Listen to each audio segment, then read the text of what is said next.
زبان کی کریمنگ کے ذریعے اس کو بکش فارم میں لایا گیا. اور یہ تب سے ہی بکش ہے. جی بکش ہے. پہلے وہ بک سینوں کے اندر تھی قرآن و سنت کی فارم میں, پھر ریٹن آئی. اس کی وجہ یہ ہے کہ اس زمانے میں کاغذ اتنا عام نہیں تھا. اگر قرآن کسی کے گھر میں رکھا جائے تو کئی کمرے رکھنے پڑتے. لوگ سمجھتے ہیں کہ شاید اس زمانے میں اس کو عیب سمجھا جاتا تھا. نہیں, انوینشن یہ مسلمانوں کے پاس نہیں تھی. یہ بنو عباس کے دور کے اندر جب خلیفہ ہارون رشید نے وہ وزڈم کا ایک بیت الحکمہ بنایا, ہاں, اس کے بعد بکس اور پھر یہ ساری کی ساری کاپیز تیار ہونا شروع ہوئیں, اور پھر اسی عباسی دور کے اندر آپ کو بخاری, مسلم اور باقی احادیث کی کتابیں اس طریقے سے پروپیگیٹ ہوتی ہوئی نظر آئیں. اب وہ کتابوں میں تو نالج موجود تھا, لیکن ٹریڈیشنل دین اس میں معذرت کے ساتھ جو ہمارا ایک صوفیانہ رنگ آیا نا, جس میں استاد اور شاگرد کا ایک رشتہ بغیر کسی دلیل کے چلنا ہے آپ نے اپنے استاد کے پیچھے, خواہ وہ قرآن سے کوئی آیت بیان کرے نہ کرے, سنت سے کوئی چیز بیان کرے نہ کرے, جو اس کی ٹریڈیشن ہے اس کو آپ نے لے کے چلنا ہے. اس کی ٹریڈیشن سے علاوہ اگر اس کو نام دیا جائے اس کی انڈرسٹینڈنگ, جی انڈرسٹینڈنگ میں ظاہر فرق ہے. انڈرسٹینڈنگ کے لیے کاؤنٹر ویریفیکیشن تو ہمارے پاس کتاب ہے نا. آج اگر ایک بندہ کہتا ہے بٹ کے سپیلنگ BUTT ہے, تو وہ پنجاب کا بٹ تو ہو سکتا ہے, آکسفورڈ کا بٹ وہ نہیں ہے, جو جس کو ہم لیکن کہتے ہیں, اور عربی میں لاکن. تو ڈکشنری فیصلہ کرے گی نا. آج کوئی شخص دین بنا کے امت میں پیش کر رہا ہے, تو ہم کاؤنٹر ویریفیکیشن تو اس کی کریں گے قرآن سے اور سنت سے. اور اگر قرآن و سنت میں موجود نہیں ہے, پھر وہ دین نہیں ہے, ٹریڈیشن ہے, خواہ وہ کرسچنس کی ہو خواہ مسلمس کی ہو. تو فرق پڑا کہاں اور کس وقت پڑا, اور اس کو کرنے, فرق ڈالنے میں کن لوگوں کی حکمت شامل تھی, یا یوں کہہ لیں کہ ان کی جہالت شامل تھی؟ دیکھیں, فرق پڑا جو لوگ اس سارے معاملے کے کسٹوڈین تھے, انہوں نے ہی فرق ڈالا. وہ کون ہے؟ جی ظاہر ہے بڑے بزرگ, ان کے سارے معاملات. لیکن دیکھنا امام بخاری نے کتنا اچھا کام کیا, موتا دیکھ لیں وہ کتنا اچھا کام. جی ان بزرگوں کو تو ہم مانتے ہیں. ہمیں جو اختلاف ہے نا وہ ان بزرگوں سے ہے کہ جنہوں نے بکش اسلام کو سائڈ پہ رکھ کے ان کے نام کے اوپر اپنا سودا بیچا. مثلا اب میں ٹیبل پہ رکھوں بخاری, اور یہاں میں پیچھے بیان کر رہا ہوں کشف المحجوب, تذکرۃ الاولیاء, رسالہ کشیریہ, تو بھائی وہ کوئی اسلام کی کتابیں تو نہیں ہیں, وہ تو خود انہوں نے اپنی تھاٹس لکھی, اس میں جو قرآن و سنت ہے وہ تو حق ہے. باقی جو ان کے اپنے ایکسپیرینسز ہیں, دین دنیا میں تو کوئی نہیں بنا سکتا, دین تو آسمان سے نازل ہوا ہے. انجینئر صاحب, آج ایک مفتی بنتا ہے تقریباً 11-12 کم از کم 8 سال کی تعلیم کے بعد, اور وہ تمام علوم پڑھتا ہے. تو آج کے جو علماء کرام ہیں ان کو بھی تو اس بات کا پتہ ہوگا نا کہ ہم نے کتاب کا حوالہ جو ہے, جب ہم کہتے ہیں کہ اچھا قرآن اور حدیث سے ثابت کریں, تو ثابت کرنے کا مطلب تو یہی ہوتا ہے کہ قرآن اور حدیث کا حوالہ ہو. تو پھر غلطی یا غلط فہمی کہاں سے ہو جائے؟ آپ کو حیرانگی ہوگی کہ ہمارے جو درس نظامی کے کورسز میں اگر 8 سال کا کورس ہے تو 7 سال اپنے بزرگوں کی کتابیں پڑھائی جاتی ہیں, شاعری کی کتابیں پڑھائی جاتی ہیں, اور آخری سال جا کے دور حدیث ہوتا ہے, اور بیچ میں قرآن کو تھوڑا بہت کر کے کور کرواتے ہیں, لیکن وہ بھی اس تفصیلات کے ساتھ نہیں جس کی ضرورت ہے. اور پھر ایک فرقے کی چھاپ لگ جاتی ہے. اسی اینک سے آپ نے قرآن و سنت کو دیکھنا ہے, تھنک آؤٹ آف باکس نہیں کرنا. آپ دیکھ لیں سلیبس اپوزٹ ہے اس پریکٹسنگ دین کے جو سب کانٹیننٹ میں چل رہا ہے. یہی وجہ ہے کہ ہم نے اکیلے اس پلیٹ فارم سے سب کو پچھاڑ کے رکھ دیا ہے, کیونکہ ان کتابوں سے یہ بھاگ نہیں سکتے. بخاری سے, مسلم سے, مشکات سے, قرآن سے, ان کے مدارس میں پڑھائی جاتی ہیں, لیکن پڑھائی یہ کتابیں جاتی ہیں, عمل کروایا جاتا ہے بزرگوں کی تعلیمات کے اوپر. تو اس کا یہ بھی ایک آرگومنٹ تو دیا جا سکتا ہے کہ آپ کتاب کو سمجھتے مختلف طریقے سے ہیں. دیکھیں, اگر ہم یہ کہیں کہ کتاب کو سمجھنے کا انداز ڈیفرنٹ ہے, تو اس کے لیے پھر کوئی دلیل تو لانی چاہیے. اگر میں اس کتاب کا فہم آپ کے بزرگوں کی تعلیمات کی روشنی میں آپ کو بتا دوں, مثلا قرآن کی ایک آیت ہے, آپ سمجھتے ہیں یہ آیت یوں نہیں یوں ہے, اور میں بتاؤں کہ آپ کس امام کے ماننے والے ہیں, آپ کہتے ہیں میں امام احمد بریلوی کا ماننے والا ہوں یا اشرف علی تھانوی صاحب کا ماننے والا ہوں, تو میں کہوں گا کہ انہیں اردو لنگوسٹک بھی آپ سے اچھی آتی تھی, انہوں نے ترجمہ بھی پیسے کمانے کے لیے نہیں کیا, ہمارا تو اس نے زن ہے, آپ کو سکھانے کے لیے کیا. ہم آپ کی انٹرپریٹیشن دین کی مانیں یا ان کی مانیں. اور یہ بھی ایک بہت بڑا دھوکہ دنیا میں دیا جا رہا ہے. مجھے بتائیں, BBC اور CNN کے اوپر جو نیچے نیوز کی پٹی چلتی ہے, کیا ایسا ہوتا ہے کہ امریکہ کا انسان کوئی اور اس پٹی کا مطلب لیتا ہے اور افریقہ کا کوئی اور لیتا ہے؟ یہ قرآن میں ہی کیوں کہتے ہیں کہ مطلب لیتے ہیں؟ مطلب ایک ہی ہوتا ہے, 2 نمبری کر رہے ہیں. بالکل ایسا نہیں ہے. آج آپ 10 صحابہ قبر سے نکل آئے, ان کو آپ اردو کا کورس کرائیں 10 سال تک, اور اینڈ پہ قرآن ان کے ہاتھ میں تھمائے نا, وہ 10 کے 10 ترجمہ ڈیفرنٹ کریں گے, مفہوم ایک ہوگا. کوئی ترجمہ کرے گا اللہ کے نام سے شروع, کوئی کرے گا شروع اللہ کے نام سے, کوئی کہے گا شروع کرتا ہوں اللہ کے نام سے. مفہوم ایک ہوگا, الفاظ کے چناؤ کا فرق ہوگا.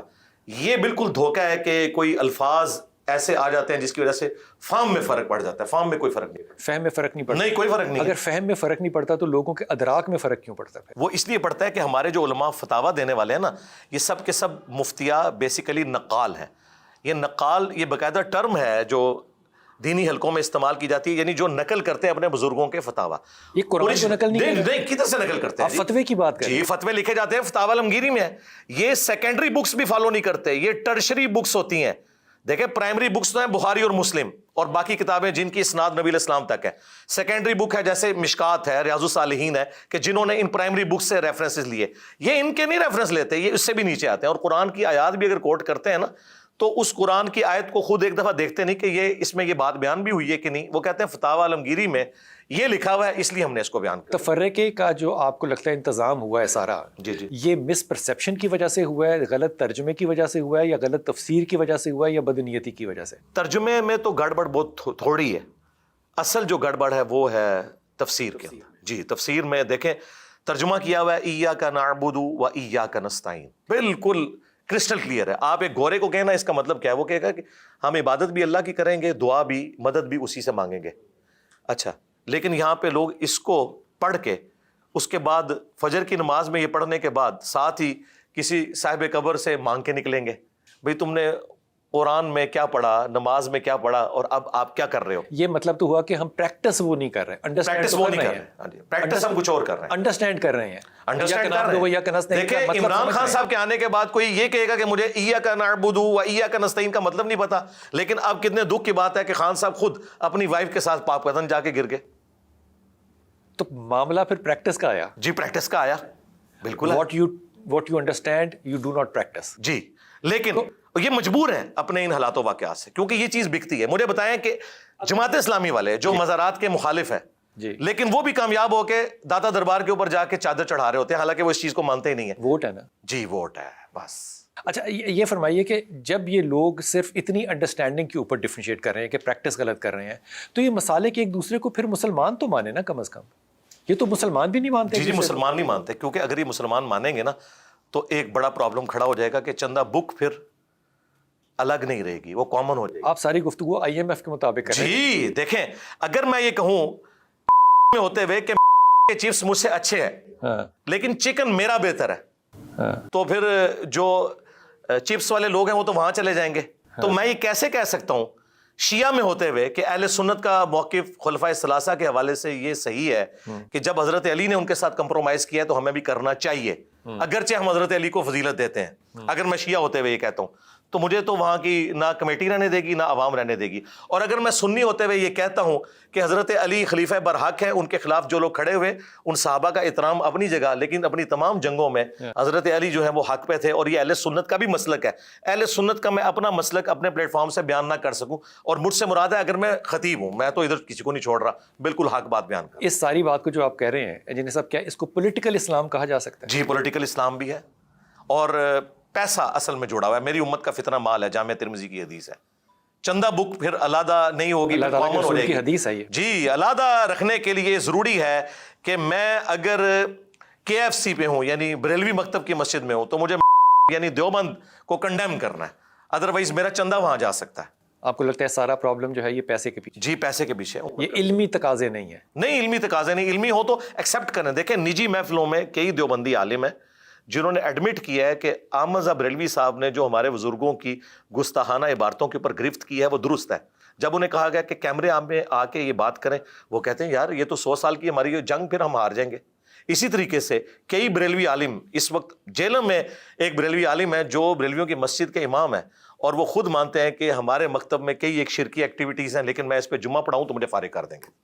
یہ خوف ہے. خوف ہے, لیکن وہ خود کہتے ہیں جی میرا عقیدہ بالکل. یہ خوف ہے لوگوں کا. جی, لوگوں کا ظاہر, لوگوں کے بعد الٹیمیٹلی چندہ. آپ مجھے آج بجٹ دینا جی IMF سے لے کے, اور وہ واپس نہ کرنا ہو, ٹھیک ہے, واپس مانگے تھے آیا جے گھوری, یہ والی بات ہو جائے, اگر یہ تھریٹیکل بات درست ہو جائے تو میں آپ کو ہزاروں علماء پروڈیوس کر دوں گا جو اپنے فرقوں کو طلاق دے دیں گے ایک دن کے اندر. آپ نہیں سمجھتے کہ علماء میں خوف خدا ہے؟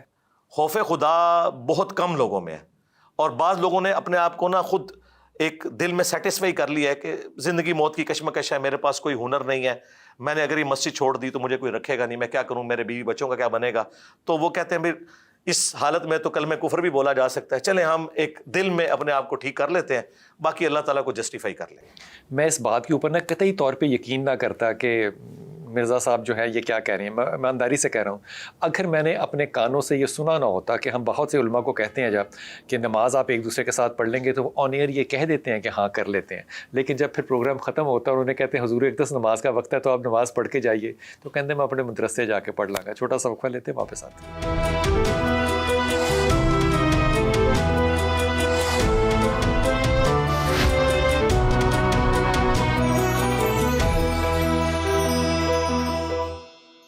بسم اللہ الرحمن الرحیم. حضور اقدس ایک لفظ ہم نے بنایا ہوا ہے تقلید کرنا, امام کو ماننا. اب ہمارے ایک زمانہ تھا, آپ یہ بہتر سمجھتے ہیں کہ خانہ کعبہ کے اندر بھی چار جو تھے وہ مصلے جو تھے وہ بچھے جاتے تھے, بلکہ اس کے تو تصویری ثبوت جو ہیں موجود ہے, وہ بھی موجود ہیں. تو یہ اگر وہاں پہ خانہ کعبہ میں یہ موجود تھے تو ایک تو یہ بات کہ وہ وہاں سے پھر چلے کیوں گئے؟ اگر خانہ کعبہ میں تو وہ صحیح ہی ہونے چاہیے. دوسری بات یہ کہ تقلید کرنے میں آخر برائی کیوں ہے؟ اگر آپ اچھے ہیں تو میں آپ کو فالو کر رہا ہوں, تقلید تو ہو رہی ہے نا. جی یہ تقلید یہ نہیں ہے. اس طرح کی تقلید اگر آپ کرنا چاہ رہے ہیں نا تو ضرور کریں. تقلید کا جو لفظی مطلب ہے وہ یہ ہے بغیر دلیل کے کسی بات کو ماننا. میں اللہ اور اللہ کے رسول کی بات کو بغیر دلیل کے مان, بس یہی تو ہمارا جھگڑا ہے. دیکھیں یہ اتنا نٹوریس ورڈ تھا کہ قرآن میں نبی علیہ السلام کے لیے تقلید کا ورڈ نہیں آیا, اتباع رسول, اطاعت رسول کا آیا. اور بلکہ سورہ یوسف میں ہے کہ اے نبی تم فرماؤ میں اور میرے ساتھی علا وجہ بصیرت اس دین پہ چل رہے ہیں, اندھے بن کے نہیں چل رہے. پھر سورہ الفرقان میں ہے کہ ہمارے بندوں کی نشانی یہ ہے کہ وہ اندھے اور بہرے ہو کر آیات کے اوپر نہیں گرتے. قرآن تو تقلید کے خلاف ہے, تقلید کو توڑنے آیا ہے. تقلید نٹوریس ورڈ ہے, اس میں اماموں کا کوئی قصور نہیں. امام مالک, امام شافعی, احمد بن حنبل, امام حنیفہ, چاروں کے اقوال شاہ ولی اللہ دہلوی نے حجت اللہ البالغہ میں نقل کیے ہیں کہ وہ کہتے ہیں کہ کسی مفتی کے اوپر یہ حلال ہی نہیں ہے کہ ہمارا فتویٰ بغیر دلیل کے آگے کوٹ کرے قرآن و سنت کے, اور اگر ہماری کوئی بات قرآن و سنت کے خلاف ہو اسے دیوار پہ دے مارو. اور امام مالک کا قول ساتھ نقل کیا ہے کہ اس صاحب قبر صلی اللہ علیہ وآلہ وسلم کے علاوہ دنیا میں کوئی ایسا شخص نہیں جس کی ہر بات مقبول. امام مالک نے کبھی کہا کہ مالکی بنو, یا امام شافعی نے کبھی کہا کہ شافعی کرو. آپ بھی قرآن و سنت سے علم حاصل کریں. انہوں نے ایکسپرٹ اوپینین دیا ہے اجتہادی مسائل کے اندر جو آج کل obsolete ہو چکے ہیں. سرکار آج امام مالک تو آپ کو ویڈیو کیمرے کا مسئلہ, انتقال خون کا مسئلہ, پوسٹ مارٹم کا مسئلہ, کینگرو حلال ہے یا حرام, زرافہ حلال ہے یا حرام, نہیں تو ہم بتائیں گے. ظاہر ہے اجتہاد اسلام کی خوبصورتی ہے کہ قیامت تک اجتہاد جاری ہے, اور جو عقائد ہیں وہ تو فکس ہیں. ان اماموں نے بہت کیا فرق ہے ان میں؟ فرق کیا عقائد کیا کس چیز کو, عقیدہ کس چیز کو کرے؟ عقیدے بھی ہر مسلک کے اپنے اپنے عقیدے فرق. عقیدے یہ فرق بعد میں. آج اگر آپ حنفیوں سے پوچھیں کہ دیوبند اور بریلویوں کے عقیدے امام حنیفہ سے ثابت کریں, آپ حیران ہو جائیں گے. شاید آپ کے لیے اسٹانشنگ بات ہو. وہ کہتے ہیں ہم امام حنیفہ کو عقیدوں میں فالو نہیں کرتے, ہم تو فقہ میں فالو کرتے ہیں. ہم کہتے ہیں یعنی کہ قانون میں فالو کرتے ہیں, جی عقیدے میں فالو, جی فروع میں کرتے ہیں, اصول میں نہیں کرتے. اصول کہتے ہیں عقیدے کو, اصل جو ہے جڑ درخت کی, جی, اور فروع تو اوپر والی چیزیں ہیں. فروع میں فالو کر رہے ہیں, اصول وہ کہتے ہیں اصول میں ہم ماتوریدی اور اشعری ہیں اور قرآن و سنت سے دلائل کو لے کے چلتے ہیں. بلکہ وہ تو کہتے ہیں کہ اصول میں تقلید کرنا حرام ہے, دلائل کی روشنی میں فیصلہ کرنا تو چاہیے. پھر تقلید کیوں کرتے ہیں؟ تقلید کہتے ہیں ہم فروع میں کر رہے ہیں کیونکہ ہمارا اتنا علم نہیں کہ ہم ڈیٹیکٹ کر سکیں. بھائی آج کے جو مسائل ہیں 90% وہ تو آج کے دور, لیکن یہ بات تو درست ان کی ہے نا, یہ تو آپ کو ماننا پڑے گی, کیونکہ ممبر جو ہے یہ باواز بلند کہتا ہے کہ قرآن کو آپ سیدھا سیدھا خود نہیں پڑھ سکتے, آپ گمراہ ہو جائیں گے. جی یہ کہہ رہے ہیں. کیوں ہو جاؤں جی اگر مجھے تقلید کرنی ہی چاہیے. اگر یہ بات قرآن میں کہیں موجود ہے کہ قرآن ڈائریکٹ پڑھنے سے کوئی گمراہ ہوتا ہے تو ہمارے سامنے لے کے ہیں. قرآن تو کہہ رہا ہے وَلَقَدْ يَسَّرْنَا الْقُرْآنَ لِلذِّكْرِ فَهَلْ مِن مُدَّكِرٍ. قرآن کو نصیحت کے لیے آسان کر دیا ہے, کوئی سمجھنے والا.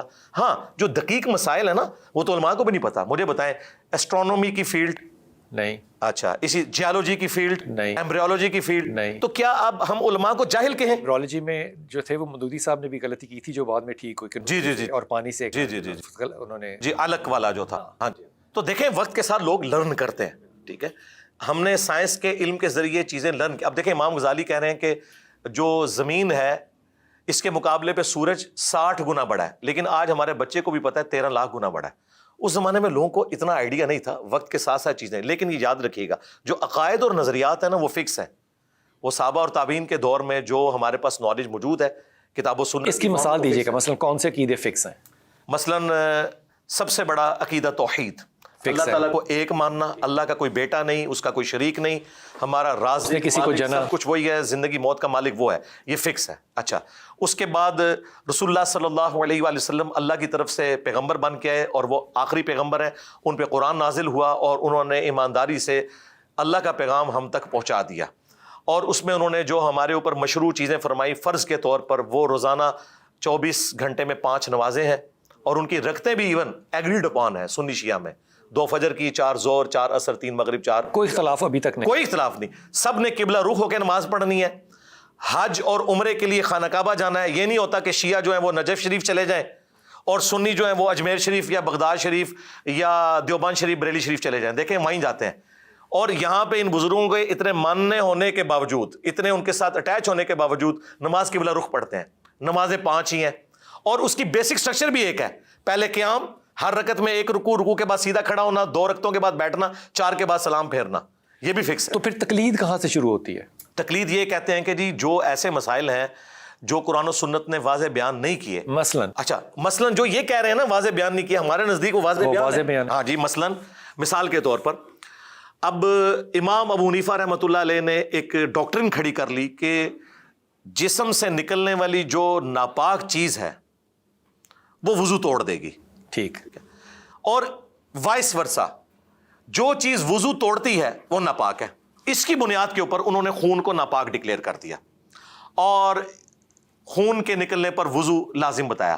جبکہ امام شافعی کا موقف ہے کہ خون پاک ہے, اس کا صرف پینا حرام ہے. قرآن میں جو 4 جگہ پہ حرام ہے, ناپاک نہیں ہے. ناپاک نہیں ہے. ہاں ظاہر ہے, صحابہ کی زندگی جنگوں سے عبارت تھی. مجھے بتائیے اس زمانے میں کون سی ایسی ادویات تھیں, لوگ ہر وقت اسی چیز میں ہی پڑے رہتے کہ وہ اپنے کپڑے ہی بدلتے رہتے. پھر تو جنگ میں نماز بھی تو وہ خون کے ساتھ جی پڑھتے تھے. اچھا, امام حسین یہ کہتے ہیں جی ہمارے امام صاحب نے بتایا, ہم کہتے ہیں ابو داؤد میں حدیث ہے کہ ایک صحابی پیرے کے اوپر تھے, انہیں تیر لگتے رہے اور وہ نماز پڑھتے رہے. جی نماز پڑھتے رہے. انہوں نے کہا آیت شروع کر لی تھی, میں چھوڑ رہا میں اس کو چھوڑ. ہاں دیکھیں اسی طریقے سے. اچھا, یہ میں نے امام حنیفہ کی غلطی ہائی لائٹ کی نا. امام شافعی کی غلطی دیکھیں, جس کی وجہ سے آج کروڑوں مسلمان تکلیف کاٹ رہے ہیں. انڈونیشیا اور ملیشیا کے لوگ وہ شافعی ہیں.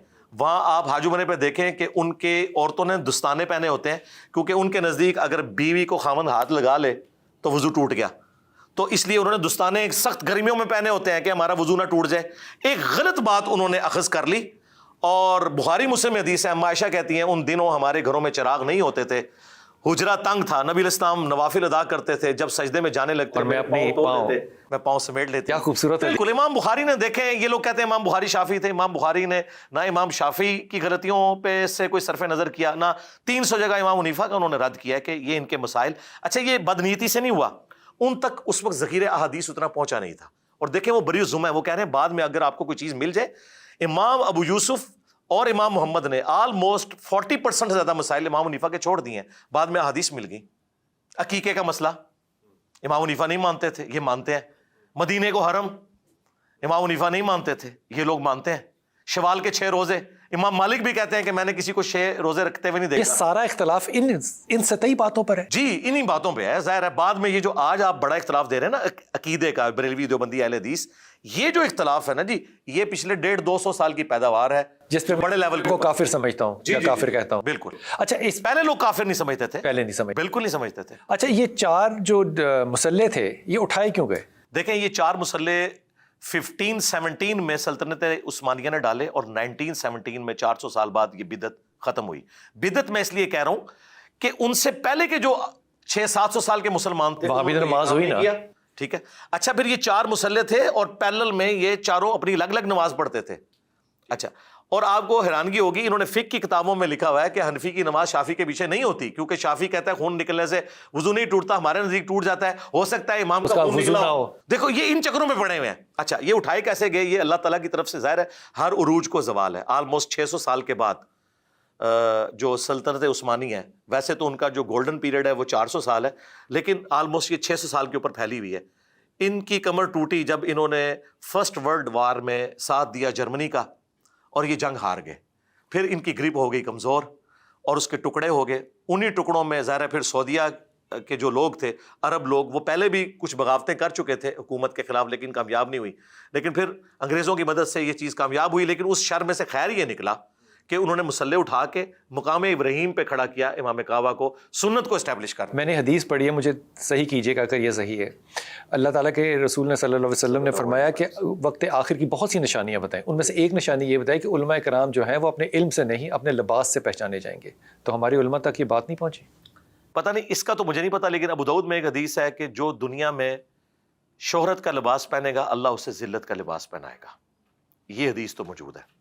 باقی قرب قیامت کی ایک نشانی یہ ہے کہ بخاری مسلم میں حدیث ہے قرب قیامت میں دین سمٹ کے مکے اور مدینے میں آ جائے گا. اور یہاں کے لوگ کہتے ہیں امام کعبہ کے پیچھے نماز نہیں ہوتی. ابھی کتنی حیران کن بات ہے. ایسا وقت بھی مسلمانوں نے دیکھا ہے جس میں کہ ہمارا عروج تھا، اس پہ کوئی دو رائے نہیں ہے، لیکن پھر ہم نے وہ بھی وقت دیکھا کہ جب یہی بیت الحکمہ جس کا کہ انجینئر صاحب ذکر کر رہے ہیں اس کو تباہ کیا گیا، اس کی کتابوں کو جلایا گیا، اور پھر یہاں پہ اتنا خون مسلمانوں کا بہا کہ اس میں گھوڑوں کی ٹاپیں جب پڑتی تھی تو اس سے چھینٹیں اٹھتی تھیں. اس کی وجہ کیا تھی؟ مختلف روایتوں میں جو وجہ آئی اس میں ایک وجہ یہ تھی کہ مسلمانوں کی فکر صرف اتنی تھی اس وقت کہ ایک سوئی کے نکے کے اوپر 40 فرشتے بیٹھیں گے یا 70 بیٹھیں گے. اگر یہی فروعی مسائل اس طرح سے رہے آج بھی تو پھر مسلمانوں کا مستقبل کیسا ہوگا؟ واپس آئیے بات کرتے ہیں.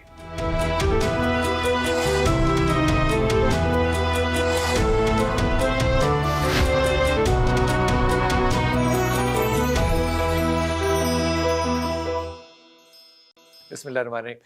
حضرت رسول پاک صلی اللہ علیہ وسلم نے 10 سال مدینے میں گزارے. میں اگر غلط ہوں گا تو مجھے آپ نے ٹھیک کر دیا. جی. اب 10 سال جو وہاں پہ آپ نے گزارے، کم از کم 5 نمازیں تو آپ نے صحابہ کے ساتھ پڑھی، چھٹی ہوگی اما عائشہ کے ساتھ پڑھی ہوگی، یا جیسے بھی 5 نمازیں تو پڑھی. اب ایک سال میں 365 دن لگا لیں، 10 سال آپ نے وہاں پہ نمازیں پڑھی، 18,250 نمازیں بن جاتی ہیں. ایک سنت رسول جو 18,250 دفعہ ہوئی ہو، اگر مسلمان آج اس پہ بھی ایک نہیں ہو سکتے تو پھر مجھے کوئی کہے کہ یہ سنت اختیار کرو تو میرے دل میں پھر جلن تو ہوگی نا. جی ہم خود اس تکلیف سے گزر رہے ہیں، لیکن میں اس میں ایک آپ کو پازیٹیو پہلو بتاؤں. As far as basic structure of نماز از کنسرنڈ وہ سیم ہے. یہاں پہ اگر 4 بندے بیٹھے ہوئے ہیں، کسی کی بازو نہیں ہے، کسی کی آنکھ نہیں ہے، کسی کا پاؤں نہیں ہے، سب کو انسان ہی بولا جائے گا. ٹھیک. بکش نماز تو وہی ہے جو حرم مکہ میں، حرم مدینہ میں پڑھی جا رہی ہے، جو بخاری اور مسلم میں لکھی ہوئی ہے. لیکن ہمارے سب کانٹیننٹ میں چونکہ ایک خاص فقہ نے حکومتی لیول کے اوپر غلبہ حاصل کر لیا، پہلے بنو عباس کے ذریعے 3 براعظموں میں، اور بعد میں پھر سلطنت مغلیہ کے ذریعے ظاہر ہے اورنگزیب عالمگیر نے فتاوی عالمگیری لکھوایا احناف کا، اور یہ حنفیوں کا سلسلہ شروع ہوا. بیسک سٹرکچر ایک ہے، رکعتوں کی تعداد ایک ہے، تمام یہ مانتے ہیں کہ اللہ اکبر کہہ کے نماز شروع کرنی ہے، قیام ہے اس میں سورہ فاتحہ اور 7 سورت ملانی ہے، سب کے نزدیک رکوع میں تسبیحات ہیں، رکوع کے بعد سیدھا کھڑا ہونا ہے، ہر رکعت میں 2 سجدے کرنے ہیں، 2 رکعتوں کے بعد بیٹھنا ہے، اور اگر 3 والی نماز ہے 3 کے بعد سلام پھیرنا ہے، یا پھر 4 کے بعد سلام پھیرنا ہے. یہ بیسک سٹرکچر کے اوپر سب کے سب متفق ہیں. اب بیچ میں جو نماز کا حسن ہے، جو رفع الیدین والا مسئلہ، ایک ہاتھ رکھنے کا مسئلہ، جی وہ بھی میں بتاتا ہوں. رفع الیدین کا جو مسئلہ ہے اس کے اوپر تو اہل سنت کے 3 امام، امام مالک، شافعی، احمد بن حنبل، وہ تو اتفاق کرتے ہیں کہ رفع الیدین ہے. جی رفع الیدین ہے. ایون شیعہ کے بھی امام، اور جنگ تبوک کے بعد اس کی حدیثیں موجود ہیں. جی دیکھیں یہ لوگ کہہ رہے ہیں مدینے میں رفع الیدین چھوڑ دیا تھا، انہیں پتہ ہی نہیں کہ نماز جو ہے وہ مدینے کی ہجرت سے تھوڑا عرصہ پہلے 5 نمازوں کا شیڈیول آیا ہے. ساری نمازیں نبی علیہ السلام نے پڑھی مدینہ شریف میں، جو 5 وقتہ شیڈیول ہے. وہاں تو تہجد کی نماز تھی مکے میں. تو نماز کی احادیث روایت کرنے والے صحابہ جو بخاری مسلم میں ہے نا، ان میں وہ صحابہ بھی ہیں جو فتح مکہ کے بعد مسلمان ہوئے ہیں، کچھ غزوہ تبوک کے موقع پر مسلمان ہوئے ہیں. اب اس زمانے تک، غزوہ تبوک تو نبی علیہ السلام کی ڈیتھ سے آلموسٹ 1.5 سال پہلے ہوئی ہے، اس وقت تک نبی علیہ السلام رفع الیدین کے ساتھ نماز پڑھ رہے ہیں. تو مسئلہ یہ ہے کہ بیچ میں کوئی گڑبڑ ہو گئی ہے، اور وہ گڑبڑ جب شروع ہوئی، امام بخاری نے اسی زمانے میں جز رفع الیدین لکھ دی تھی. بیسیکلی رفع الیدین کو انہوں نے کہا سنت ہے نا، چھوڑ دیں تو جائز ہے. سٹارٹ اس سے ہوا، یہ جو نفرت چھوڑ دیں تو جائز ہے، جائز ہے ہاں کیونکہ سنت ہے. ہاں سٹارٹ اس سے کیا. لیکن اب یہ دشمنی اس لیول کے اوپر ہے کہ کوئی کہتا ہے مکھیاں مارنا ہے، ٹھیک ہے، دوسری طرف مسواک یہاں سجائی ہوتی ہے سنت کے نام کے اوپر، اس پہ مکھی پگڑی پہنی ہوتی ہے، لیکن رفع الیدین میں فرقہ واریت آڑے آ جاتی ہے. اور دیکھیں یہاں پہ سب لوگ پیران پیر شیخ عبد القادر جیلانی کو کہہ رہے ہیں، انہوں نے تو نماز کا طریقہ رفع الیدین کے ساتھ لکھا ہوا ہے. تو اصل مسئلہ ہے کہ تمہاری نماز خراب ہے، تمہارے پیر کی نماز تو درست تھی. تو اپنے پیر کو فالو کیوں نہیں کرتے؟ وہ کہتے ہیں کہ جی ہم فقہ میں امام حنیفہ کے فالوور ہیں، پیری مریدی میں ان کے فالوور ہیں. ہم کہتے ہیں بھئی پیر تو آپ کی آخرت کو اور رسول اللہ صلی اللہ علیہ وآلہ وسلم کے ساتھ تمہارا رشتہ مضبوط کر رہا ہے تو یقیناً نبی علیہ السلام کے نقش قدم پہ ہے، تو وہ جو نماز پڑھ رہے ہیں تو نبی علیہ السلام سے سیکھی ہوگی، اور یہ بھی آپ کے لیے، ان لوگوں کے لیے۔ ہم تو کہتے ہیں بخاری مسلم کھولے، نماز کا طریقہ وہی ہے جو شیخ عبد القادر جیلانی نے لکھا ہے، خود انہوں نے ادھر سے ہی کاپی کیا ہوا ہے۔ اچھا بہت سے اختلافات، ہاتھ باندھنے پہ بھی میں بات کر رہا ہوں۔ جی دیکھیں ہاتھ باندھنے کے حوالے سے اہل سنت کے ہاں ہاتھ چھوڑنے کی روایتیں بھی ہیں، ہاتھ باندھنے کی بھی ہیں۔ میں کچھ نمازیں اہل سنت کے ہاں ہاتھ چھوڑنے کی بھی ہیں۔ چھوڑنے کی بھی ہیں۔ عبداللہ ابن زبیر مصنف ابن ابی شیبہ میں، جنہوں نے نماز حضرت ابو بکر سے سیکھی اور انہوں نے رسول اللہ سے سیکھی صلی اللہ علیہ وآلہ وسلم، وہ ہاتھ چھوڑ کے نماز یمن میں آج بھی اہل سنت جو ہے وہ ہاتھ چھوڑ کے جی پڑھتے ہیں، آل اوور دا ورلڈ۔ مالکی تو آلموسٹ سارے ہی ہاتھ چھوڑ کے نماز پڑھتے ہیں، اگرچہ ان کی کتاب الموطا امام مالک میں ہاتھ باندھنے والی حدیث بھی ہے، اور وہی حدیث امام بخاری نے بھی لی امام مالک سے چند واسطوں سے۔ ہاتھ باندھنا بھی سنت ہے، ہاتھ چھوڑنا بھی ہاتھ چھوڑنا بھی سنت ہے، اس کو کوئی اس طریقے سے اختلاف نہیں بنانا چاہیے۔ میں دونوں طریقے سے نماز پڑھتا ہوں۔ نماز جمع کرنا سنت ہے۔ نماز جمع کرنا رسول اللہ صلی اللہ علیہ وآلہ وسلم کا زندہ معجزہ ہے۔ آپ سوچے ہوں گے کیا معجزہ کیوں بات کہہ ہے، رہا ہوں؟ کیسے؟ کیونکہ آپ علیہ السلام نے جب نمازیں جمع کی، صحیح مسلم میں اوپر تلے 10 احادیث ہیں، 1628 سے 1637 تک، تو ابن عباس سے پوچھا تابعین نے کہ نبی علیہ السلام نے بغیر خوف کے، بغیر بارش کے، بغیر سفر کے، بغیر کسی وجہ کے، ہاں جی، مدینہ شریف میں نمازوں کو کیوں جمع کیا؟ انہوں نے کہا تاکہ امت کے لیے کوئی تنگی باقی نہ رہے اور آسانی ہو جائے۔ آج پوچھیں یورپ اور امریکہ میں جن بیچاروں کو آدھا گھنٹے کا وقفہ ملتا ہے دن، وہ نمازیں اکٹھی کیسے نہ کریں؟ وہ میں کہتا ہوں نماز پڑھیں، اس کے بعد پڑھیں اللہم صلی علی محمد وعلی آل محمد، صدق رسول اللہ۔ رسول اللہ نے سچ کہا تھا کہ امت کے لیے آسانی ہے کہ نماز قضا نہیں ہو سکتی۔ یہاں پہ بھی آرمی چیف ہوں، پرائم منسٹر ہوں، جن کی مصروفیات ہیں، ظہر عصر کو جمع کریں، مغرب اور عشاء کو جمع کریں، 3 اوقات میں 5 نمازیں پڑھ لیں، آسانی ہے، اور وجہ کوئی بھی نہ ہو جائے، چاہے کوئی وجہ نہ ہو، یہ آسانی ہے۔ تو اس پہ اختلاف کیوں ہے؟ یہ صرف اہل تشیع کے ساتھ کیوں جوڑ دیا؟ جی اس لیے کہ اہل تشیع بھی دوسری ایکسٹریم پہ چلے گئے۔ یہ جواز کی حد تک تھا، اور اس شخص کے لیے تھا جس کی زندگی ان چیزوں سے عبارت ہے کہ اس کے لیے مینج کرنا مشکل ہے، وقت کی تنگی ہو، جی کوئی اچھا۔ لیکن شیعہ نے اسے روٹین بنا لیا۔ سنیوں نے کہا اچھا آپ نے روٹین بنایا نا، ہم اس کو غلط کہیں گے، اگرچہ ہماری مسلم شریف میں 10 حدیثیں لکھی رہے، وہ تو کس نے پڑھنی، وہ تو عربی میں لکھی ہوئی ہیں، ہم دوسری ایکسٹریم پہ جائیں گے۔ اور آپ کو بتاؤں شیعہ کی جو نہج البلاغہ کتاب ہے، مولا علی نے جو اپنے زمانے میں گورنروں کے نام ایک خط لکھا ہے، اس میں 5 نمازوں کے الگ اوقات بتائے ہیں۔ شیعہ کے ہاں بھی افضل یہ ہے، سید جواد نقوی صاحب جو لاہور میں ہے، اور میری خواہش ہے کہ آپ ان کا بھی اس طریقے سے پروگرام کریں، وہ بھی ماشاءاللہ ایک ماڈریٹ اسکالر ہیں، انہوں نے باقاعدہ ویڈیو میں آ کے کہا ہے، وہ خود بھی، ہم گئے تو ہم نے نمازیں جمع کی، انہوں نے اثر لادہ پڑھی، انہوں نے کہا یہ افضل ہے کہ الگ وقت میں پڑھی جائے، یہ جواز ہے۔ تو میرے پاس ٹائم ہے، میں تو ہم نے ایران میں ایک شیعہ عالم سے پوچھا، انہوں نے کہا کہ پڑھ سکتے ہیں آپ، لیکن افضل یہی ہے کہ اب الگ الگ پڑھیں، لیکن پاکستان میں ایکسٹریم رویے۔ اچھا یہ فرمائیے کہ بہت سی ایسی روایتیں میں لفظ استعمال جو ہے وہ انورٹڈ کاما میں کر رہا ہوں، مثال کے طور پہ رسول پاک صلی اللہ علیہ وسلم کی پیدائش کا دن 12 سے لے کے 17 تک منایا جائے گا۔ بہت سے جیسے غار حرا کا واقعہ جو ہے، وہ غامدی صاحب جو ہے وہ اس سے انکار کرتے ہیں کہ یہ واقعہ پیش ہی نہیں آیا۔ کیسی عجیب بات ہے کہ اگر ایک طبقہ بھی وضو کا جو ہے وہ کہیں زیادہ گیا یا نیچے تک چلا گیا، تو ہم اس جگہ کو جانتے ہیں کہ کہاں تک گیا، اور وضو وہاں تک ہی کرنا ٹھیک ہے، بال کہاں تک کرنے ہیں۔ اگر سنتوں کو اتنا واچ کرنے والے لوگ ہیں، تو یہ اتنی بڑی بڑی چیزیں جو ہیں ہم نے کیسے مس کر دی؟ نہیں، یہ اس طریقے سے نہیں ہے، ہم تو بکش مسلمان ہیں، ہم کہتے ہیں ہر چیز لکھی ہوئی ہے۔ آپ نے غار حرا سے پہلے کس چیز کا ذکر کیا تھا؟ پیدائش کا۔ ہاں جی، پیدائش کا۔ اب آپ کو حیران کن بات بتاؤں، اہل سنت کے ہاں دلائل النبوہ امام بیہقی کی کتاب کھول کے دیکھ لیں، انہوں نے انس ابن مالک کے شاگرد محمد بن اسحاق کا قول نقل کیا کہ نبی علیہ السلام پیر والے دن 12 ربیع الاول کو پیدا ہوئے۔ اور شیعہ کی کتاب اصول الکافی، جس طرح ہماری صحیح بخاری ہے نا، اصول الکافی میں 110 نمبر چیپٹر ہے، اس میں سٹارٹ میں لکھا ہے کہ نبی علیہ السلام عام الفیل والے سال 12 ربیع الاول کو پیدا ہوئے۔ شیعہ پریکٹیکلی 17 کو منا رہے ہیں، کتاب ان کی 12 کہہ رہی ہے۔ امام خمینی نے جھگڑے ختم کیا، انہوں نے 12 سے 17 پورے کا پورا ویک ڈکلیئر کر دیا، لیکن کتابیں جو ہے نا 12 کے اوپر متفق ہیں۔ لیکن وہی سنیوں نے 12 پکڑ لی نا، تو شیعہ کو تھوڑی چینج ہی کرنی چاہیے تھی نا، کا فرق تو رہے گا۔ اچھا یہ فرمائیے کہ جب سنت واضح ہو جائے آپ پہ، تو ایک طرف ہے فرض، مثال کے طور پہ 4 رکعت میں نے نماز فرض پڑھنی ہے، ایک طرف ہے نوافل۔ اب بہت سے علماء کرام ایسے ہیں وہ کہتے ہیں کہ اگر آپ نے زائد نہیں پڑھا تو آپ کا جو فرض ہے وہ بھی قبول نہیں ہوا۔ یہ جذباتی جملے ہیں، یہ بڑے علماء نے کہیں نہیں لکھے، بالکل ایسا نہیں ہے۔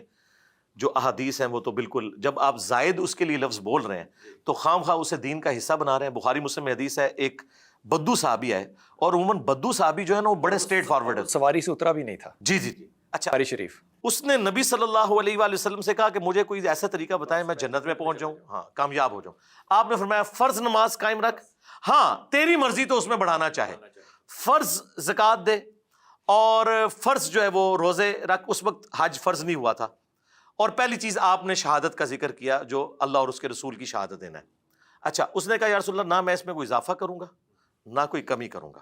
جب واپس مڑا آپ نے فرمایا کسی اس کو دیکھ لو، جنتی شخص کو دیکھنا ہے، اس کو دیکھ لو. اچھا، اس میں واضح الفاظ ہیں کہ تمہاری مرضی اگر بڑھانا چاہو. اس نے کہا میں اس سے نہیں بڑھاؤں گا. اچھا، آپ حیران کن بات دیکھیں کہ زکوٰۃ کے مسئلے میں علماء یہی کہتے ہیں کہ 2.5% دے دو باقی نہ بھی دو. اس کو 3 نہیں. آج اس کو نہیں 3 کرنے دیتے اور کہتے ہیں کرو تو ثواب ہے، لیکن 2.5 دو تو سارا مال پاک ہے اور 2.5 ہمیں دے دو.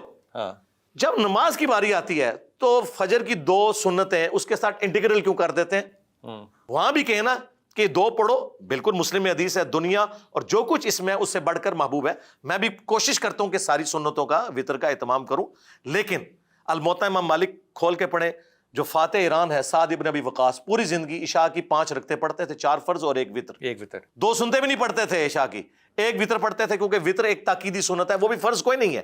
مولا علی کا قول ہے جامع ترمذی میں کہ وطر سنت ہے لیکن اسے مت چھوڑو، ایک تاکیدی سنت ہے، اوبلیگیٹری پھر بھی نہیں ہے، فرض پھر بھی نہیں، فرض نہیں ہے. اور یہ دیکھیں انہوں نے نمازوں کو اتنا مشکل کیا. جب آپ عشاء کی 17 رکعتیں بتائیں گے اور ٹوٹل 24 گھنٹے میں 17 رکعتیں، لوگوں نے ہماری ویڈیوز کے بعد نہ صرف نماز شروع کی، پھر سنتیں اور نوافل بھی شروع کر دیے، کیونکہ سٹارٹ تو ہوا نا. عادت پڑ جائے گی تو پھر اگر آپ اتنی لمبی داڑھی بتائیں گے کہ یہ سنت ہے، حالانکہ نبی علیہ السلام کی تو داڑھی نہر تک تھی، تو کبھی کسی نے داڑھی رکھنی. ہم نے بتایا کہ یار داڑھی مطلقاً رکھنا یہ نبی علیہ السلام کا حکم ہے، چاہے وہ چھوٹی شاید افریدی والی ہو، مٹھی ہو جائے تو سنت ہے، اس سے زیادہ رکھنے کی ضرورت نہیں ہے. اور اگر چھوٹی بھی رکھ لو تم سنت میں داخل ہو جاؤ گے. لیکن چھوٹا پیٹ بھی ہونا چاہیے. ہاں جی، آپ بھی رکھ ہی لیں. میں نے تو غامدی صاحب سے بھی ریکویسٹ کی تھی کہ سر آپ داڑھی رکھ لیں، آپ کی بات میں وزن آ جائے گا. بے شک. میں بھی دیکھیں نا یہ پگڑی، مولانا مودودی فرماتے تھے کہ جو درس دینے والا ہے وہ پگڑی بھی پہنے اور داڑھی چھوٹی نہ رکھے، بڑی رکھے، تاکہ نہ اثر ہو. اور یہ حقیقت بات ہے. میں نے تو ویسے ہی سچل داڑھی ہے، میں نے کبھی کٹوائی نہیں ہے، لیکن یہ دیکھیں پگڑی میں نے اسی لیے اڈاپٹ کی ہے. میں ٹوپی میں بھی درس دے سکتا تھا تاکہ گیٹ اپ کے ذریعے ایک میسج آتا ہے. اور دینی طبقے میں جو شیطان گھسا ہوا ہے نا کہ جی اس کی شکل و صورت سنت کے مطابق ہے یا نہیں، بڑی امپورٹنٹ ہے. ہاں، وہ اس چیز کو سمجھتے ہیں کہ داڑھی ہونی چاہیے، حالانکہ داڑھی مڑانا چھوٹا گناہ ہے، جھوٹ بولنا بڑا گناہ ہے. جھوٹے کے پیچھے نماز پڑھ لیتے ہیں، بغیر داڑھی والے کے پیچھے نماز نہیں. رسول کا قول ہے نا میری امت جھوٹ نہیں بول سکتی، یہ کر سکتی ہے لیکن جھوٹ نہیں بول سکتی. واپس آ کے پوچھتے ہیں انجینئر صاحب سے کہ جو ریسرچ اینڈ ڈیولپمنٹ ہے مسلمانوں نے یہ کرنی کیوں چھوڑ دی؟ وقفہ لیجیے، واپس آتے ہیں.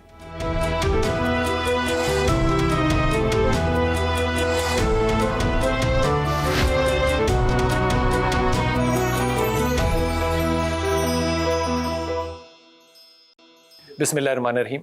انجینئر صاحب، عام طور پہ علماء کلام کہتے ہیں کہ جو اختلاف ہے، اختلاف دین جو ہے، یہ اللہ تعالیٰ کی رحمت ہے. اور میں اس بات کو اس طرح سے سمجھتا ہوں کہ اگر یہ اختلافات نہ ہوتے تو ہم بھی کیتھولک ہوتے، ہمارے یہاں کوئی مذہب کے اوپر بحث ہی نہ کرتا جتنی کہ ہم کرتے ہیں. یہ بھی اللہ تعالیٰ کی ایک رحمت ضرور ہے، لیکن over a period of centuries اگر آپ دیکھیں تو مسلمانوں کے یہاں تحقیق کا کوئی طریقہ نہیں رہا. قرآن پڑھنا اگر روک دیا جائے اور ڈائریکٹ حدیث پڑھنی روک دی جائے تو نوجوان جو ہیں وہ علم کہاں سے لیں گے؟ اور اگر ریسرچ اینڈ ڈیولپمنٹ میں کر رہا ہوں تو میرا تھیسس جتنا صحیح ہو سکتا ہے اتنی ہی پروبیبلٹی ہے کہ میرا تھیسس غلط بھی ہو، وہ پھر بھی تھیسس ہی ہوگا. تو جب غلطی کے اختلاف پہ میرے پہ کفر پہ فتویٰ لگ جائے گا تو میں ریسرچ اینڈ ڈیولپمنٹ کروں گا کیوں؟ دیکھیں یہ جو آپ نے کہا نا اختلاف رحمت ہے، اس کو تھوڑا ماڈیفائی کر لیں، اختلاف رائے رحمت ہے. مخالفت جو ہے وہ تو سب سے بڑی لعنت ہے جو ہمارے اوپر پڑی ہے کہ ہم نے ایک دوسرے کی تکفیر کرنا شروع کر دی، مخالفت کر رہے ہیں. اختلاف رائے تو صحابہ میں بھی ہوا ہے، اور اس میں سے کتنے اور بڑے بڑے موقعوں پر ہوا ہے، بڑے بڑے موقعوں پہ ہوا. آپ دیکھیں صحیح بخاری میں تعلیقاً امام بخاری لے کے آئے کہ سیدنا عمر نے اپنے دور خلافت میں ایک شخص کے اوپر حد جاری کر دی اور وہ پاگل تھا. حضرت علی نے کہا کہ امیر المومنین 3 لوگوں سے تو اللہ نے قلم اٹھایا ہوا ہے، ایک مجنون ہے، ایک نابالغ ہے اور ایک سویا ہوا شخص. تو حضرت عمر نے اپنا ڈیسیژن واپس لیا. دیکھیں اختلاف رائے کے کتنے فائدے حاصل ہوتے ہیں. باقی جو آپ نے یہ بات کی نا کہ over the period of time مسلمانوں میں تحقیق والا معاملہ ختم ہو گیا. ظاہر ہے کہ جب ہم محکومی میں چلے گئے نا، بنو عباس جو ہے ہمارا ایک گولڈن پیریڈ تھا. احادیث کی کتابیں بھی لکھی گئیں، سائنس میں بھی ترقی ہوئی. پھر آہستہ آہستہ جب حکومتی لیول کے اوپر ایسے لوگ آ گئے کہ جو خاص اسکول آف تھاٹ کو گود لینا شروع ہو گئے. سب سے پہلے معتزلہ کو گود لیا مامون رشید نے. اچھا. اور پھر تلوار کے زور کے اوپر سب کو معتزلہ بنایا. جی. اچھا. پھر دیکھیں اسی کی نسل میں آگے جا کے متوکل جو ہے وہ بالکل 180 ڈگری ہو گیا. وہ اہل حدیث اسکول آف تھاٹ کا فالو کرنے والا تھا. چن چن کے معتزلہ کو انہی لوگوں کو جیلوں میں ڈلوایا, کتابیں ضائع کروا دی, یہ کروا دیا. تو یہ جو حکومتی انوالومنٹ ہے نا, یہ سب سے بڑا یعنی آپ سمجھ لیں ایک کلٹ ہے جس کی وجہ سے سب کچھ ہوتا ہے.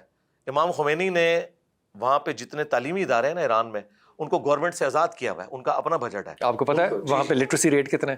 نہیں مجھے نہیں پتا. 98. دیکھ لیں. پھر انہوں نے کہا اگر آپ حکومتوں سے بجٹ لو گے تو حکومتوں کی غلطیوں کے اوپر تو آپ تنقید ہی نہیں کر سکتے. تو یہ حکومتوں نے جب گود کیا بات ہے. اب یہاں پہ بھی دیکھیں سب کانٹیننٹ میں, میں خود خاندان مغلیہ سے تعلق رکھتا ہوں, لیکن یہاں مغلوں نے کیا کیا ہے, انہوں نے اورنگزیب عالمگیر ہمارا دادا تھا, بھائی کو قتل کروایا, اپنے کئی بھائی قتل کیے, باپ کو شاہ جہاں کو جو ہے وہ ڈال دیا جیل کے اندر, جہاں وہ اس تاج محل کو دیکھتا رہے, اور اسی کی والدہ تھی وہ تاج محل جس کا بنا ہوا تھا.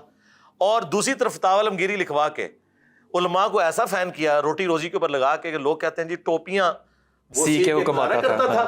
نماز کبھی نہیں چھوڑی. میں کہنا پڑا بھی نہیں چھڑیا انہیں, کوئی پیو بھی نہیں چھڑیا. یہ اس کا دوسرا پہلو تھا. یہ دو رخ ہوتے تھے. یہاں بھی آج بھی آپ پولیٹیشنز کو دیکھیں, اگر آپ ان کے پولیٹیشنز کو چھوڑ دیں, باقی ہمارے جو جتنے امیر لوگ ہیں خواہ وہ پراپرٹی ڈیلرز ہوں یا ان کے, آپ ذرا فلائی کاموں کو دیکھیں, لگتا ہے کہ یہ تو سیدھے جنتی ہیں. حاتم طائی اس سے زیادہ ان کا نکل آئے گا وہاں پہ ریکارڈ. لیکن دوسری طرف دیکھیں تو دوسری ایکسٹریم پہ ہوتے ہیں. تو بیسیکلی حکومتوں کا زبردستی والا معاملہ, اس کی وجہ سے لوگوں کو روک دینا کہ کوئی اختلاف رائے کرے, پورے خاندان سمیت غائب ہو جائے. مجھے بتائیں, میں نے جو اگر یہ روکنا ہی تھا تو پھر مدارس میں روکتے.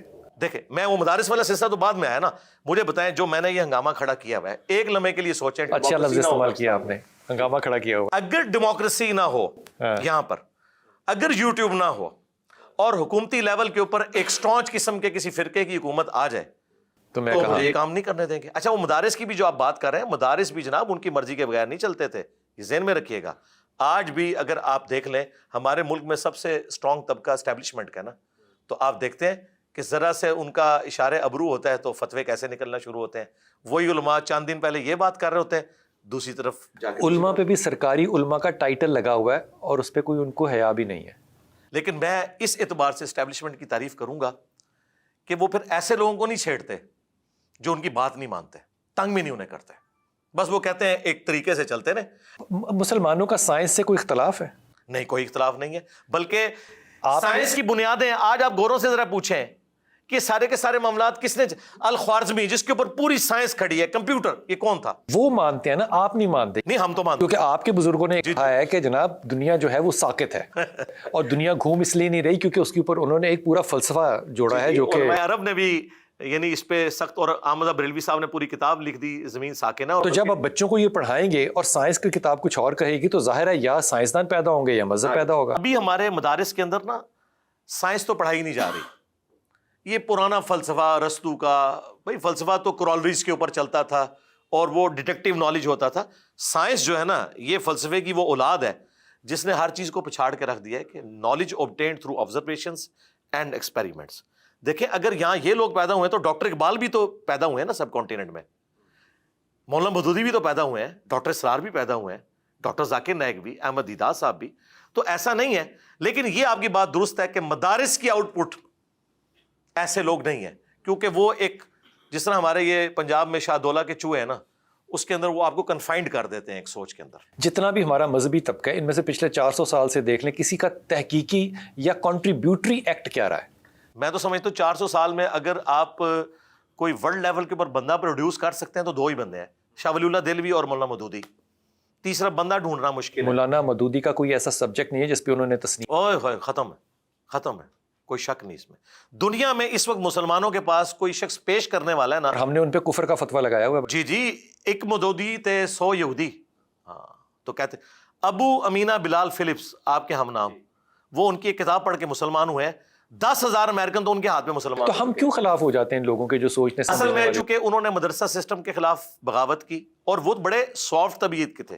میں تو بالکل ایک ہارڈ لائنر ہوں, مجھے تو آپ کہہ سکتے ہیں وہ تو اتنے نرم مزاج تھے, لیکن اس وقت ان کو اندازہ ہو گیا کہ ہماری امپائرز جو ہے نا خطرے میں آ گئی ہیں. یہ کرٹیکل تھنکنگ لوگوں کو سکھا رہا ہے. دیکھیں انہوں نے حنفی ہوتے ہوئے فقہ حنفی کے کئی مسائل کے اوپر قرآن و سنت کی روشنی میں گرفت کی اور کہا کہ یار یہ آپ کس طرف لے گئے. مثلا جرابوں کے مسئلے پہ انہوں نے کہا کیا اللہ تعالیٰ اس چیز میں امت کو ڈال رہا ہے کہ جراب کی موٹائی کتنی ہو, یہ کس مٹیریل کی بنی ہو, یا اللہ آپ کو ایک آسانی دینا چاہتا ہے کہ یار سردیوں میں پاؤں ٹھنڈے ہوتے ہیں, ایک بار وضو کر کے پہن لو, 5 نمازوں تک کر لو مسا. تو یہ تو احادیث بھی ہیں. جورب عربی کا لفظ ہے. صبح پہن جامعہ ترمذی میں خفین چمڑوں کی موزوں کی حدیثیں الگ ہیں اور جرابین اس کی الگ ہیں. اہل حدیث بھی مانتے ہیں, علماء عرب بھی مانتے ہیں, لیکن یہاں پہ لیکن مودودی صاحب کو میں اس لیے کریڈٹ دے رہا ہوں کہ وہ حنفی ہوتے ہوئے انہوں نے کہا یار یہ تم لوگوں نے کون سا دین بنا دیا. اور ترمذی میں امام ترمذی نے نقل کیا ہے کہ امام ابو حنیفہ کی ڈیتھ جس مرض میں ہوئی ہے نا, انہوں نے جرابیں پہن کے مسح کیا اور انہوں نے کہا یہ میں اعلانیہ کر رہا ہوں کہ میں اپنے اس فتوے سے رجوع کر رہا ہوں کہ صرف چمڑے کے موضوع پہ ہوتا ہے. آج میں یہ توبہ کر کے مر رہا ہوں. وہ توبہ کر کے مرے, ان کو ابھی تک توبہ نہیں نصیب ہوئی. یہ ترمذی میں لکھا ہوا ہے. ایک ایسا مشورہ جو کہ آپ کے خیال میں امت کو ملنا چاہیے, امہ مسلمین کو ملنا چاہیے, علماء کو ملنا چاہیے کہ ہم راہ راست پر آ جائیں, کیا ہوگا وہ؟ یہ جی نبی کے جیسا ہے ہی کوئی نہیں, بابت شاہی کوئی نہیں. اپنے اپنے بزرگوں سے دستبردار ہو جائیں. اور نبی علیہ السلام یہ مشورہ ہے جی, یہ مشورہ ہے. اچھا اس کا اینڈ رزلٹ کیا ہے؟ مرنے سے پہلے اے مسلمان کر لے اس پہ غور, کتابوں کا خدا اور ہے بابوں کا خدا اور. یہ ہے اس کا وے. اس میں کلاسیکل بابیں شامل نہیں کرتے؟ نہیں ظاہر ہے جی, ہم آپ تنزیہ کہہ رہے ہیں؟ نا جناب, ہم ان بابوں کے ماننے والے ہیں جو کتابوں کے جو ماننے کتابوں کے ماننے. جی جی, امام بخاری امام مسلم یہ ہمارے بابے ہیں.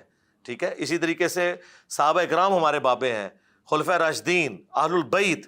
جو ان سے ٹکرائے وہ تو شاہی کوئی نہیں. انہوں نے ہمیں پڑھایا تھا نا کہ بڑے سے بڑا غوث کتب ابدال ہو, ایک صحابی کے گھوڑے کے قدموں کی خاک نہیں ہے, کہتے تھے نا. تو یہ تو اس سے بہت سافٹ جملہ ہے کہ نبی کے جیسا ہے کوئی نہیں, بابت شاہی کوئی نہیں. یہ تو کہتے تھے صحابی کے گھوڑے کے جیسا ہے ہی کوئی نہیں, بلکہ اس کے قدموں کی خاک جیسا ہے ہی کوئی نہیں, بابت شاہی کوئی نہیں. اور مجھے کہتے ہیں بابوں کی توہین کر رہا ہے. توہین تو تم نے پچھلے 1200-1300 سال سے ہمیں سکھائی ہوئی تھی, آج اسی سے مکر گئے. محمد علی مرزا انجینئر, انتہائی ممنون آپ کا, بہت شکریہ. وہ رسول پاک صلی اللہ علیہ وسلم کے ساتھ صحابی جا رہے تھے تو انہوں نے پوچھا رسول پاک صلی اللہ علیہ وسلم سے کہ یا رسول اللہ یہ دنیا کیا ہے؟ یہ بڑا مشکل سوال ہے کہ یہ دنیا کیا ہے. رسول پاک صلی اللہ علیہ وسلم بھی استاد ہے نا, معلم ہے. اللہ کے رسول نے کہا خواب. اس کو سمجھ نہیں آئی. اس نے کہا یہ پسینہ نکل رہا ہے, تلوار پہ خون لگا ہوا ہے, میں حدت آپ کی محسوس کر رہا ہوں. یا رسول اللہ یہ خواب ہے. یہ نہیں کہا کہ کیسے ہے خواب, یہ خواب ہے. تو یا رسول اللہ پھر حقیقت کیا ہوگی؟